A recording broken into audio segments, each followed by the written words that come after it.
Hello there. First of all, I want to apologize about the YouTube version of my last video, which didn't have any of the visuals. I had carefully prepared slides and stuff to slot in, different bits and pieces, pictures and memes and things. And then I uploaded the wrong version. The correct version you'll find on Rumble. I'm going to put a link to that in the description in case anyone was interested to see that. But I mean, this one is just going to be a monologue. There's no pictures. I don't do that every time, especially with the shorter ones. The longer ones take a bit more effort and time, and I want them to be a bit more interesting. So I added in those things. And I'm sorry about that. I don't know what I did. I somehow just picked up the wrong file and uploaded that. I think it was the original unedited version is what I uploaded. So once again, sorry about that. So to today's rant. I do love a good rant. Okay, I've been watching a few videos lately, and some of them have been about the evils of capitalism, and other ones about, how communism is great and we should all try that. And then I've also seen a few videos about how communism isn't great and it's really bloody awful. Supposedly 100 million people died in the last century as a result of communist regimes. So I'm inclined to agree with that. It's not the best. But that doesn't mean capitalism is brilliant either. I mean, it's obvious to an absolute idiot that there are flaws with capitalism. But when people lay the blame of all ills of the world at capitalism, I think, maybe they're getting a bit confused, because there's been capitalism in some type of form for thousands of years. I mean, capitalism basically means that, you have capital and you use it to perform some kind of commerce. Basically, really, we're talking about trade, which then enables you to buy things with the capital that you have earned from your business, from your trading. And you can go back into ancient Mesopotamia, and there's records, there's even a whinging letter from a few thousand years ago of some copper trader complaining about the poor quality of the copper that he just bought off somebody in a different country, and how shitty it was, and how unimpressed and unhappy he is with his product that he's purchased. Obviously, he probably paid up the money and it was delivered by ship, and there's not really a whole lot he could do about it at that point except write back an angry letter in cuneiform on a tablet, which is exactly what he did. And we have that tablet today, which has been translated into modern languages, where he's whinging about, the crappy deal that he got, and he got ripped off. So that's very much similar to today's problems. You can go to McDonald's and you look at the picture up on the screen at the counter, and there's a lovely looking burger. You open up your burger box and there's this shriveled looking thing that's supposed to be a burger, and you're like, what the hell's this? Okay, it's on a different scale to buying a lot of copper, for whatever, but it's still basically the same principle. You expecting one thing, and what you get delivered is something else that's not really up to scratch. So, I mean, there's been problems with trade for thousands and thousands of years. If you run a good business, you might make decent money, but there's also people who are scam artists who don't make good products, who still make a lot of money, and they just basically rip the public off. And of course, there's people who offer bad products who will go out of business. And the basic rules of capitalism and commerce were really that if about supply and demand. Adam Smith talked about this quite a lot. If you're offering a good product that there is demand for, then people will buy it, and the cost of that tends to go up or down based on the amount of supply. So if you oversupply, the price will go down. If you don't have enough supply, the price will go up because the demand exceeds the actual availability of said product. It's pretty basically simple. I think what a lot of people complaining about capitalism, what they really mean is crony capitalism, which is somewhat different, which is sort of a rigged system, an unfair form of capitalism, which we often see today. There's a lot of that going on where there's protectionism.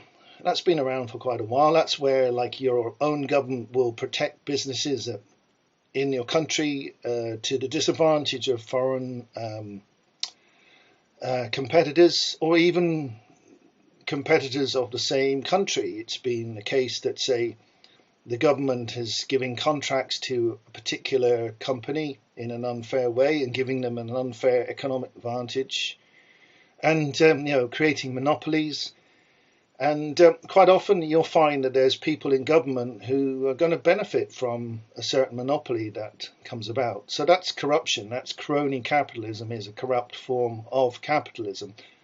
And of course that is extremely bad because it tends to make certain people very rich. It disadvantages the competition and often involves sort of ripping off the public and making poor people even poorer than they are. And people who are in the billionaire class, they know who their friends are. They're able to do political favors. Pardon me. It's sort of like offering favorable prices to government or to whatever, and in return for that, they get kickbacks. They get sort of get outs on legislation, or given a sort of a leg up in the marketplace in a sometimes quite a secretive way. So all this is like very underhand and very shady and quite often hidden, because obviously it shouldn't happen. And technically a lot of these things are illegal, but they happen anyway. So I'm certainly not against capitalism, but I'm very, very much against crony capitalism and sort of corporatism, where corporations are given an unfair advantage over small businesses and individuals who are trying to compete against them. It's not a level playing field, and that's one of the problems. I mean, like as I'm saying, there's always been commerce back to the year dot. Someone who came along with their sheep and they wanted to, maybe get some pottery to bring home, to put olive oil in or milk or whatever. And so back then you'd have a negotiation. A guy with the sheep would say, well, I want 3 of those pots, please. It would have been like terracotta pot or something, or whatever. Or maybe later, a bronze or metal pot, who knows. But they would try to figure out what is a deal that we're both happy with. How many sheep do you want for those bronze pots? And the guy, would go think, okay, I could do with some sheep, or whatever. And they come to an agreement they're both happy with. Obviously, commerce is a lot more complicated than that these days. And in an ideal world, you just set your price of what you think is reasonable, and people just buy it. So, I mean, in some marketplaces it works like that. In others, when you've got like bidding going on, but and you've got sort of applications given in to I don't know, things like, say, building a road. There'll be a bunch of different applicants who offer, and often it's sort of the bids are put in a secret. And quite often you'll find that sort of, some government official will somehow manage to hire their uncle or their best friend or something like that, even though their price was like way above the average, etc. So there's a hell of a lot that goes on. Or somebody will put in their bid and they deliver a bowl of fruit to the official who's going to make the decision, except the bowl of fruit is actually, it's a golden bowl that they've delivered the fruit in. So that might swing the decision a little bit one way or the other. So there are sort of checks and balances supposedly to prevent this kind of thing, but the reality is they don't really work. Corruption is endemic throughout modern society. It was very common also as well in communism, but the effects there were even more dire. It often led to massive famines and huge numbers of people being murdered. This is reprisals for failures of certain plans. Often involved It's, basically genocide. Whereas in capitalism, that tends not to happen. What will happen is someone might lose their job, or there'll be a sort of economic turmoil. Generally, you'd hope that people will go to prison, like says HSBC famously got prosecuted for funding terrorist organizations and sort of big drug dealers, in South America, and nobody went to prison. They just paid a fine, and it was quite pathetic, really.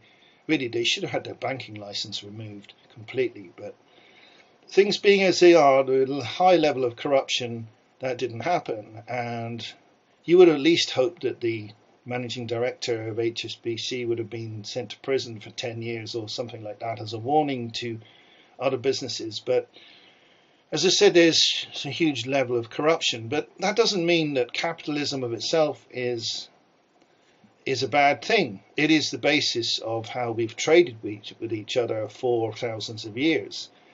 The problem is it's got out of control, and there's nobody monitoring it in the way that they should be doing to make sure that everything is done fairly and above board. So I would say the problem isn't capitalism. The problem is crony capitalism and the high level of corruption that you see going on between business and government. In my opinion, that is it, basically. If there was an outlaw on lobbying, an outlaw on gifts, and better oversight of commerce, then I think a lot of these problems would be eliminated, and it would give people, even individuals who run a tiny business would have a much better chance of making money if these sort of unfair advantages were eradicated from the system. Unfortunately, there's nothing much I can do about that, but to me, the flaws in the system are quite obvious. There's nothing wrong with wanting to make a few quid. Nothing wrong with selling products. The problem comes where there's corruption, or where people are being cheated, or things are being sold under false pretenses, or people are giving an unfair leg up by people behind the scenes in a very underhand and secret way, which unfortunately happens all of the time. So anyway, that's all I've got to say on this subject, and please give a like and do share the video if you can, because I'm finding I'm shadow banned a hell of a lot, and it's making my channel suffer hugely. So the more shares and likes I get, that will help to beat the algorithm, which has sort of demoted me to sort of the bottom of the list of virtually everybody. So I'm not really sure even what I've done to upset them, but the powers that be have decided that no one should see my videos. So all I can do is ask people to like, share, and subscribe, and hope that will alleviate the situation. So anyway, thank you for watching. I hope you liked it, and please leave a comment if you've anything to say about the video. Okay, thanks a million. Bye bye.